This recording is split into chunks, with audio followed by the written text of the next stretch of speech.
I'm Steve Garrison, and this is just a quick overview of my 5,000 gallon koi pond,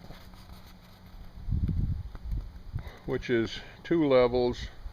At the lower level there is a covered chamber which originally had two very sizable submerged pumps, one still functioning, and it goes through 2-inch PVC pipe that's buried, goes up. This pond has two levels,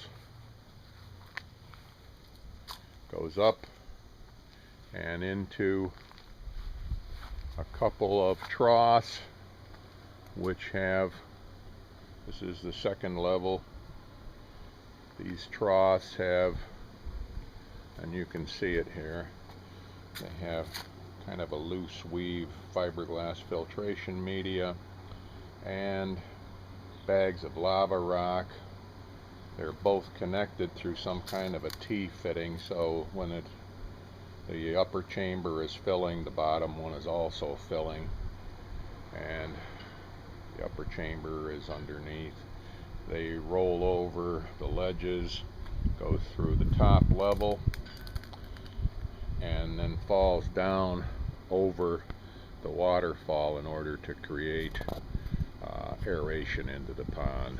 And as long as the pumps run regularly, there doesn't seem to be an oxygen issue at all. Here's my Rainbird irrigation system with a potential for 12 zones. Only about 7 or so of them are active at this point in time. I'm going to turn it on to zone 3 and start that up so that you can get an impression of what the irrigation looks like around the pond. This is my little piece of the Coosa River. Nice party pavilion, and here's my enclosed boathouse. Can't do that anymore, but I'm grandfathered on that. Go inside now and show where the pump's picking up through the irrigation.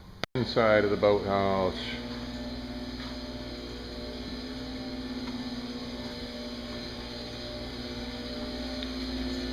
pretty good sized pump picking up.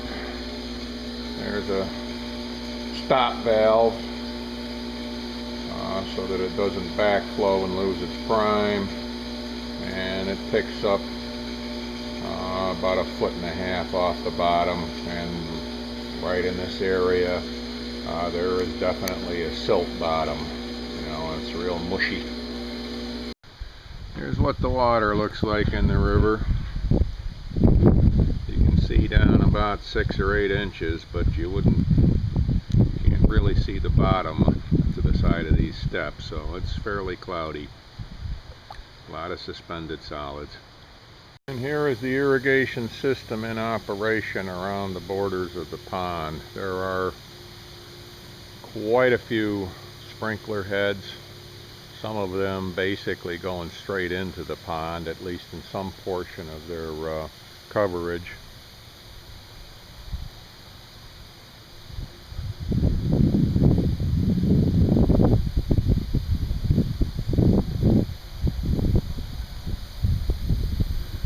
Across the pond you see a sand filter that I got from a swimming pool that was taken out of service. I didn't really feel that did any good, so I'm going to be taking that out. The white PVC flex hose is connected to a submerged pump. It's a lot smaller in capacity than the giant pump that I have underneath that box right there.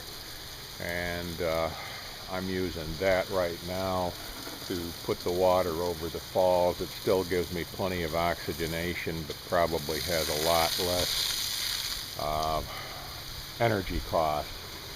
And it goes up alongside underneath those steps right there and into the chamber underneath the steps. I've been thinking about possibly putting in a couple of barrels with some kind of filtration media to go into first and then go into the chamber to come down and through and over the falls. So that's one of the things that I've got in mind. I'll be covering up that PVC pipe eventually.